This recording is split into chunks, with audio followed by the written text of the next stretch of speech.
hey, you gotta think about it. Think about it. Hey one and all, I hope everyone is doing well. Picked up some more films, more DVDs, a few Blu-rays as well, mainly from Music Magpie, online, obviously, and a couple from HMV, and I think some vintage ones as well. So we're quickly going to whiz through. I'm not going to labour on each one, but they're basically ones from the list, and also ones probably triggered by recommendations from some of you lovely lots saying you need to get this back in the collection. And so I think there's probably a couple that I haven't seen like ever, which I need to see in there. So we'll go through it in the background as well. It's like a YouTube playlist of just a gazillion different trailers. Not quite a gazillion, but quite a few trailers, which will hopefully outlast the duration of this video, because it won't be too long. So these top ones were... So these were all from Vintage, from the same seller. I'm still finding you can get some really good, value stuff there. I mean, DVDs, films are fairly cheap everywhere, but I think all these, it was about £6, including like P&P. But I think most of the value is in the box set, which we'll come on to. But this one, loved this film back in the day. Haven't seen it for years. Jack Nicholson, obviously, One Flew Over the Cuckoo's Nest with that terrifying nurse, Nurse Ratched, Louise Fletcher. Absolutely amazing at once. Looking forward to watching that again. Thanks to Ali, 16 Bits and Bobs, last year, the year before, he gave me quite a few Studio Ghibli films. So I did have some back in the day, got rid of pretty much all of them, and he gifted me some, and that was the foundation for really recollecting that collection, and then getting obviously some films I didn't have back in the day. So I've seen this one. I think this is was on Netflix, I don't know if it still is, but it's I think it's based around like war times, perhaps. But from up on Poppy Hill. So never owned that in physical form. Here's the box set. So I think it's the same gang, so to speak, as like Spielberg, Tom Hanks, exec producers, as the Band of Brothers. So the Pacific. So this is really nice. I think it's been played. It's still got the cardboard around it that obviously would have been on there, would have sitting on the shelves. So it's been really well looked after. Like all of these, I think the guy, hopefully I don't do the same, but he just bought loads of stuff and then he hasn't always watched it. Like this one. Love this bloody film. Swayze, Keanu Reeves, Point Break. But this is still sealed. Fairly, just a bit dusty. It's like it's been sitting on a shelf forever. But I do love this one. The ex-presidents and all the bank raids and the surfing. And Keanu is the FBI has kind of infiltrated the gang. And that's absolutely wicked. Love that film. This one, it's a Kevin Smith classic. And a few followers of the channel, Car Strength Gamer like Billy. Get my teeth in this morning. He absolutely loves, I think, all things like Kevin Smith. But this is kind of where it started with the first one. And I do remember watching this like back in the day. It was one of my first forays into more like indie films, and now it's a big old franchise, really. So it's still doing films, and Jay and Silent Bob, cult following, and awesome stuff. Had to get this one, and again, I think this was a vintage one as well, but a bit of an Arnie collection, and the guy. I remember now, the guy I bought this from was just like, sacrilege, this set doesn't have Running Man on it, It's got Total Recall, Red Heat, Raw Deal, Red Sonja. I don't think I've seen Raw Deal. I've seen the others. Raw Deal. So Arnie gets kicked out of the FBI for a rough treatment of a suspect, winds up the sheriff in a small town. It's a bit of Rambo vibes to it. I'm sure it's a lot different than that. But but this guy was like, oh, it hasn't got, you know, Running Man. And then I was like, look, I'll buy it anyway. It was like cheap as chips. And he was just, I'm returning, because it hasn't got Running Man on there, I'll give you like my best Running Man kind of quotes. So it was a bit of an eccentric moment where he's just dropping all these Arnie lines onto like a vintage chat. But I did thank him and said, yeah, you know what, I need the Running Man on my list. And we had a bit of banter around, you know, what I'm trying to do. So hopefully it's somewhere in there. Big Trouble Little China. Love this one again, another cult classic with Kim Russell and is it Kate Cottrell, whatever you pronounce her name. But yeah, weird goings on in San Fran, in Chinatown. It's just oozes kind of 80s with the cheesy one-liners, the clothes, the hair, the action, the obviously Oriental dudes with the large hats. Yeah, an absolute classic. And I think it was at Gib 84, like Gordon had this in his recent pickups, and he hadn't seen it yet. And in the comments, I was just like, "Look, mate, you need to get involved with that jazz." Again, criminally didn't have Ghostbusters, and I think we're now moving on to. I think they're all these first few are definitely Music Magpie. I think all of them might be, but it was, I think, the same price or thereabouts to get the 1 and 2 on Blu-ray as it was the original, like the first Ghostbusters. So obviously got a lot more love for the first one, but I thought, you know what, for the money, just to get them in one set, we'll do that. But yeah, they're nice, and turn that one over to have a look at it. It's like no marks on them at all. It's just, I don't know, it's crazy, isn't it? It's like they're just not really played. But yeah, for me it's a win. So yeah, chuffed with that.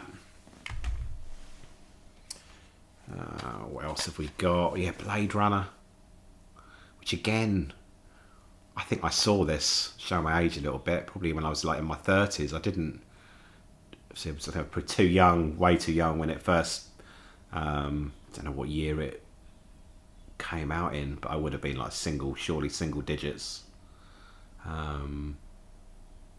Yeah, it would have been 4, so it's 1982. So it wasn't till a few later years in life did I get around to seeing it. And as a mate, God bless him, he passed now. He was like, look, you need to watch this. And we watched it together, and absolutely friggin' awesome. I haven't seen. They did like a more recent one, didn't they? No, a sequel. I don't know. It's a sequel, another one in the series, but I haven't seen that. Got the original Batman, and I do love Batman Returns. See the second one. I think Danny DeVito in it, the Penguin. I think he's like, spot on. It's a very, I don't know, going back to like the TV series, and even some of the comics. I've got a bit more of affinity with the Penguin than I do the Joker, and I think film wise I still love the original Tim Burton Batman, but I think the sequel he did is pretty decent, with Danny, and obviously got Michelle Pfeiffer, Catwoman, and the rest of it. The same mate that force fed me Blade Runner said, why the hell haven't you seen Blues Brothers? So we have seen this again probably the last 5 years. Watched this, loved it for the music. See Dan Aykroyd and R.I.P. John Belushi, but yeah, a nice one. So I guess DVDs, Blu-rays are also blooming cheap these days.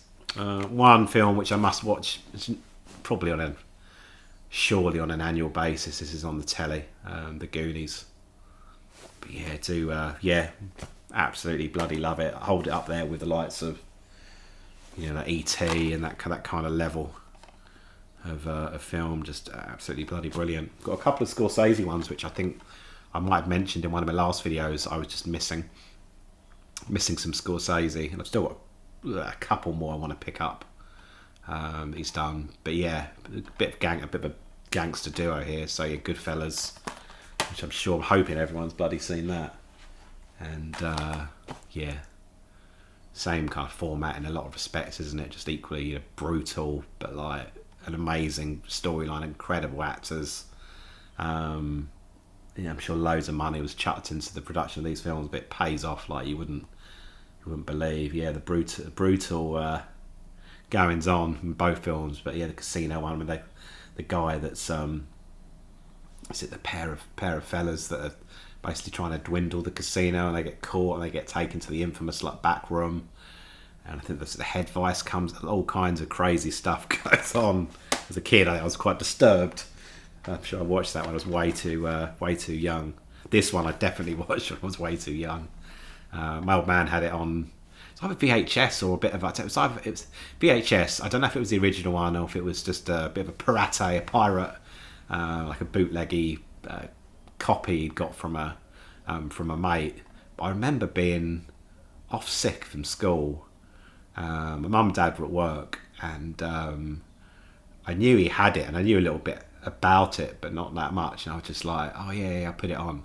And holy shit, I was absolutely petrified watching it as a youngster. Again, I would have been pretty young. It was around, I don't think it's on my list, but around this time I also watched The Fly. I watched that with my dad, the Jeff Goldblum one. And again, that gave me nightmares. Still creeps me out, that one. But yeah, this one, oh, was it Buffalo Bill? And just nastiness, evil in the world. Here we go, we're making up for that crap box set, and we're bringing The Running Man into the collection. And absolutely, I love this one. It had a bit of an anniversary, I think, recently, didn't it? It was probably making it up. I think it was Clint even Retro Rewind was did a video on it, or certainly gave it a mention. But yeah, absolutely classic. Daniel Day-Lewis. Yeah, so was it My Left Foot? I think was that the one that was that before this? Maybe did a few in between, but I think that was the first Daniel Day-Lewis film I watched, and even at a young age I was just like, this guy knows how to bloody act. Perhaps there's a few in between, and then at uni, in the second year, we were like in a house of 7 folks. There's one guy who was really into his films, like really, and he had quite a similar taste to me, and he was just like, we need to watch this. This is like, he'd loved it, and we put it on, and it's just an absolute bloody classic. But yeah, Daniel Day-Lewis, what a dude. I think he's kind of hung up his acting hat now, isn't he? He's doing all kinds of other stuff. As a youngster growing up with this one, I totally would have probably written it off, and I'm sure I probably did write it off at the time, thinking this is just like romantic, like silliness, and it's probably a real pathetic film. But now, albeit very cheesy, I freaking love it. When Harry Met Sally, and maybe it's a bit of a weird taste, a weird thing I've got going on, but I just think some of the lines in it, you've been through a few, relationships and stuff when you're a bit older in the world, you look back, you can relate to a lot of this stuff, and do a few little road trips, predominantly. There's bits in like New York, and I've been to like New York a few times, and some of the scenes are set in fairly iconic places. So a lot that kind of resonates with this. It's got Princess Leia, it's got Carrie Fisher. Forgot she was in this one, obviously Meg Ryan and Billy Crystal. But yeah, I love that film. Really, really cool. I think I need to. I think I need to get the first one. Have I got the first one? I'm trying to think. I've got it. Might be on the list, or I might have it somewhere. I'm losing track already as to what films I got. But T2, Terminator 2. First time I watched this was a dodgy VHS. It was such a bad copy. It was a kind of have to squint to make it passable. Carrying on the trailers. Twins is showing. Probably holding these in front of it, but yeah, some interesting films. But yeah, T2. It was my namesake, or Ed Furlong. Just been pretty young in that. Obviously, Arnie was just absolutely awesome. The special effects were kick-ass. Just phenomenal film. And I always forget the name. Robert Patrick as the baddie. Yeah, superb. Love this one. Haven't seen it in a while, so need to watch it. It's a Guns N' Roses track on it as well. I can't remember which one it. which one it is. I got a bit of an Axl Rose and Slash vibes holding this. It's a bit weird. But yeah, I need to watch that. It's been too long since I've seen T2. And yeah, final one. And some good ones in here. It's basically Die Hard collection. So it's got Die Hard, Die Hard 2, Die Hard with a Vengeance 4, A Good Day to Die Hard, and then Decoding Die Hard, which obviously must be like special features and little bits like that. But we watched, is it the third one with Samuel Jackson? That was on fairly recently. The first two obviously seen a gazillion times, but fourth one and A Good Day to Die Hard probably once or twice at most each. But the first three I'd put on any day of the week if I wasn't working and I had ample time. Yeah, that's it. A few more to get on the list. Keep recommending. Cheers for the suggestions, and I'll catch you on the next one. Cheers.